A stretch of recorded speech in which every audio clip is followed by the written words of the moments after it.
আসসালামু আলাইকুম রহমতুল্লাহ। আজ এবং কালকে আমরা গাইবান্ধা চরাঞ্চলের আমন গাঞ্জিয়া ধান থেকে আতপ লাল চাল তৈরিগুলো প্রচুর ফাইবার সমৃদ্ধ।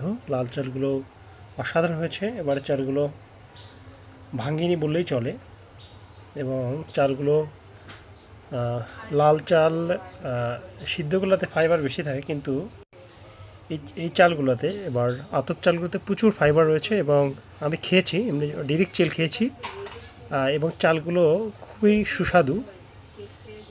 সামান্য মিষ্টি ভাব আছে এবং খুবই টেস্টি হবে। আশা করি এগুলো ভাত যারা খাচ্ছেন খুবই পরিতৃপ্ত হন। আমাদের প্রিয় স্যার, খুলনা ইউনিভার্সিটির প্রফেসর খান জাহান আলী স্যার নিয়মিত নেন।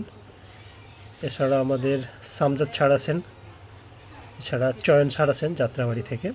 সামজাদ স্যার আমাদের নরলাঙ্গা কলেজের প্রভাষক। সব মিলিয়ে এসে বাংলাদেশি ঢেঁকি ছাটা চালগুলো এখন সুন্দর হচ্ছে, চমৎকার হচ্ছে। তো এই হচ্ছে আমাদের এসে বাংলাদেশি ঢেঁকি ছাটা চাল।